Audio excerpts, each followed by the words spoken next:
Good morning. How are you all? How are you feeling? It's early, right? So, by nature, I'm a storyteller. And it's funny that this is only the second time I've really spoken at the summit, and it's my first keynote. The first time I spoke, Tal actually interviewed me, and I shared a bit about the Oaxaca story and the genesis of Oaxaca.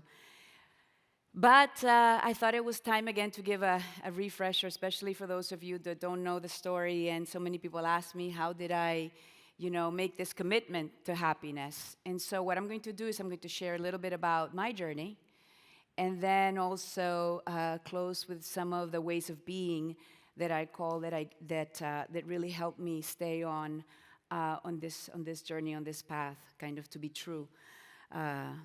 To happiness. So my journey to happiness began 10 years ago, actually, in March 6th to be exact. And 10 years ago, I lost my husband. And he got the flu, and in 10 days, he was gone. So my heart really goes out to everyone who has lost a friend, a loved one, a relative from COVID-19, because our family faced a very similar event 10 years ago. And for me to be able to tell you my growth from the event, I also have to tell you what I lost. I lost him, and then I'll tell you later how I found him again. I remember being in the hospital, and my husband was intubated and in the ICU, and I was getting an update on his condition. And I was in the waiting room with the family, and the ICU doctor came out, and he was explaining to me what was happening, and then his beeper went off. And he looked at me. And in that moment, his eyes communicated that emergency code red, which is not a code red, as you see in the TV, is actually code blue, was my husband. My husband was coding. He was dying. And, he said, I have to go, and he went. And I just had that moment, and I thought, oh my God, this is what it feels like when the other shoe drops, or when you get the short end of the stick. And I didn't want to go into that moment. I was like, what, who? Not me, And I felt this spotlight on me, right? And then I thought, my God,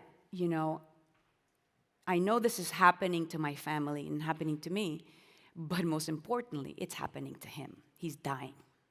I'm going to be there for him. And so I walked into that moment. I think that was the first choice. That was the hardest choice. So I walked into that moment, and I went into the room. My family was there. And all the doctors were on top trying to save him. It was a very traumatic moment. And I thought, what can I do in this moment that is so challenging, so difficult? What decision do I have? What choice do I have? And I just expressed love and gratitude for him. And I told him, don't worry about it. I got the kids. Everything's fine. He couldn't hear me, I don't think. But in this moment, I started to see that I had choices. I couldn't do anything about the event that was happening, but I could choose how I would show up to the event. Then he passed away. I had to call my children to tell them their father had died, which was the most real moment I've ever had in my life, because they weren't there. And then 2 days later, I was thinking, I'm done. I've been married half my life. I got married at 21. He died when I was 42. He was 11 years older than I. And I thought, okay, I'm going to take the easy way out. This is very nice, everyone. I'm out. I think I'll die too. And it's been nice. And then I had a little voice inside my head. And invariably in these moments, it's my mother's voice. And it's like, what about the children? And I'm like, what? Somebody else can do that. And it's like, no, you're the mother. What about the children? I said, oh my God, I'm going to have to live. Okay? Because I can't leave them. Who's going to take care of them? I'm going to have to live. And I said, okay, I'm going to live because I have to live for the children. And then I saw this fork in the road. and I saw my life as a victim and the young widow in darkness and pain and death. And on the other side, I said, how can I create light out of this? How can I serve my children? How can I save this family that is destroyed? You know, it'll never be, my family would never be the same that it was before, and I would never be the same. And so I chose happiness. I said, okay, I don't know how to do this, and I'm not even depressed right now because I'm in shock of the event. But I choose happiness, and I'm going to have to find out how to do this because I know that just being, normal or complacent or I'm not going to make it. So I had to shoot for the stars. And two things were very important for me to do this. One is I had to feel the pain, which is really, really hard because I had to feel the pain. I had to go through the pain. And then the other thing that I did is, okay, I can't experience positive emotion right now. I can't have joy right now, but I can do something about purpose and meaning. I get to be the architect of my life. I get to write my story. And I'm not going to be a victim. I'm going to be the hero of my life. So 4 months later, I was at Georgetown University. I was getting my second master's. I was getting an MBA. And I had always wanted to go to Georgetown, and I was waitlisted out of high school, and then I got in as a transfer student. But as I shared, I got married very young at 21, and for some reason I had this limiting belief. I can't be a wife and be at Georgetown. So I stayed, and I went to the University of Miami, and I got my first master's there as well. And then I thought, you know what? I didn't go to Georgetown because he died. I mean, because I got married. But now, in homage to him and his memory, because he was magnificent. I mean, this man was magnificent. He was kind, he was funny, he was brilliant, he was humble, and he was such a caregiver. He was a doctor. I said, I'm going to go. I'm going to do it because I am going to create meaning out of this event. And I have him with me. And so I was at Georgetown. The first day I got there, I was crying in the taxi, and I got a tissue, cleaned myself up. I went to the class. And slowly I began to see that learning something new, being with a community that was welcoming, allowing myself space for happiness to come in, right? Because when you're just attached to pain, it's very hard for happiness to have space to grow. And so that's when I start cultivating happiness, right? And it was through meaning and through purpose. And so slowly, I began to feel better, to have positive emotion.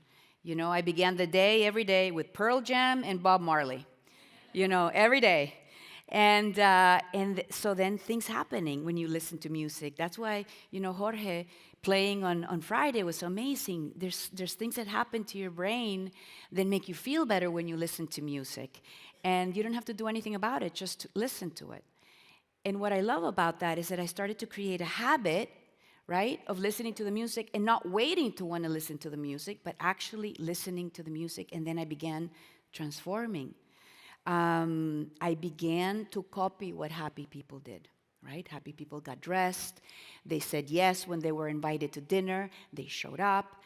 And 1 year after my husband died, I remember being with my pals in my MBA, and I'm sitting in a circle at a lunch, and somebody said something really, really funny. And I was like thinking in my head, I said, that was really funny. But I'm a widow. Can I laugh? Is it bit, it's time to laugh? Because we see these movies, right? Where the widow wears black, maybe she goes to a convent, maybe the cutting of the hair, and I'm like, what's going on here? That was funny, but I'm a widow. I don't know which way to go. And I said, you know what? We hear about toxic positivity, but also I thought, this is toxic negativity. I'm not going to be negative and in pain on purpose, because pain is in my pocket. It comes in waves at times in my life. And so I said, I'm going to laugh, and I laughed. I gave myself permission to laugh, right? Tal Ben Shahar talks about permission to be human. And in that moment, I said, that was funny, I'm going to laugh. And I think that was kind of the log, I broke the log jam in that moment. And then I started to go out more with my friends and laugh more and do more. And I began to know myself in a different way. My new identity, because when my husband died, my identity was gone, I wasn't a wife in a second. I didn't have a partner to help me, think about my children, what, all the decisions are on me. And my husband was my best friend. He was my mirror. He reflected the best of me. When I got my first gray hair, he was excited. So he loved my imperfections. And to be loved completely and to be completely seen and to be loved like that is extremely powerful. So in the loss of that is very strong. Then I graduated Georgetown. And I got a great job on paper. So on paper it was excellent, career trajectory. I was managing the international crisis office, a management office for a communications agency. I was managing the Miami office, and I was very good at it. But there was no purpose, there was no meaning. It was just a job, And there's something that I learned later with the elements of post-traumatic growth, which is what I encounter as post-traumatic growth, is that it really resets you, So I have the things I was willing to accept before Ricardo died, and then afterwards. And so to have a life without purpose and meaning was not something I was willing to do. And then I met a group of volunteers that were talking about a World Happiness Summit concept, and it was very nice ideas. And then I heard, I choose happiness. I said, wait a minute. I chose happiness. I chose happiness in the darkest moment of my life. And I did that. So I know that other people can do it. So let me see what that's about. And so then I took 6 weeks to educate myself on Richard Lyre's work, Sonia Lubomirsky, Tal Ben Shahar, and many others. And I said, wait, there's a method to this. And I started to peg how I accidentally became happy, but there was a science behind it, right? And so I said, okay, this is learnable and teachable, okay? So 6 weeks later, I quit my job, and I founded WAHASU, so the organization that puts on the World Happiness Summit. 5 months later, we had the first summit in March 2017, and the world came. From experts to participants from all over the world, such a diverse crowd. And since then, I have been dedicating my life to cultivating and promoting the science behind happiness and well-being. It's not a perfect science because it involves people. But I can tell you that implementing the practices in my life has made my life so much more rewarding and so worth living. And in service, I found that not only did I grow, but I have been able to increase my capacity to love. And I just want to share with you 3 ways of being that have really helped me. One is kindness, the other one is forgiveness, and the other one is gratitude. So with kindness, my sister slept in my bed for 4 months after he died, okay? Because it was so scary to be in my body, because I didn't know what I was going to do. My friend who lost her husband on the same day, the year before, she came on the following day that my husband died, and she brought me flowers, and she said to me, I'm here to tell you, you're going to be okay. This is going to be okay. And she's here today.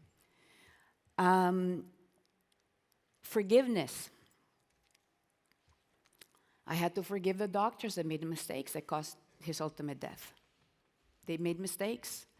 And at first it was really hard to forgive them, not because I thought they were evil, but because the resulting event was so painful.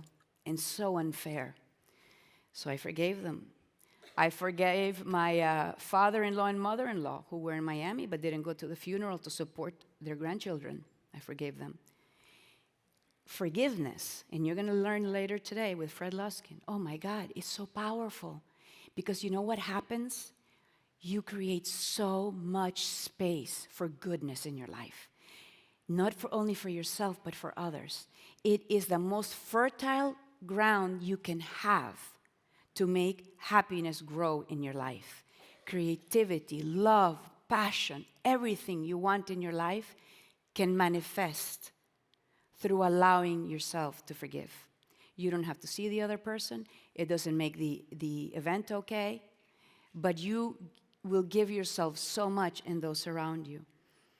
And then gratitude. I said to you in the beginning that I found my husband again. And I found him in all of you. Because of the love that you give me, in the hugs that you give me, in the smiles that you give me, in the compliments that you give me. You collectively give me the love that I lost and reflect who I am in the mirror that I had in my husband.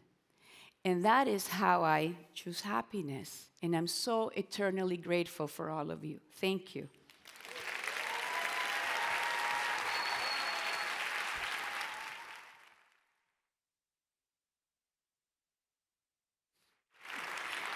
Karen, do you want to come back out? Karen. Karen.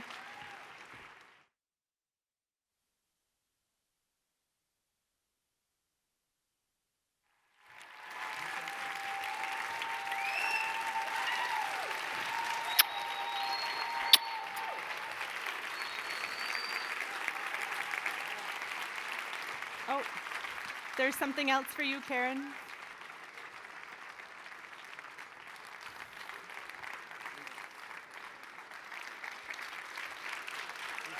Oh, thank you. Oh, thank you. Thank you so much. That's so kind. Oh, how beautiful. Thank you. Oh. That is beautiful. Como is the sit down. Oh. So put it.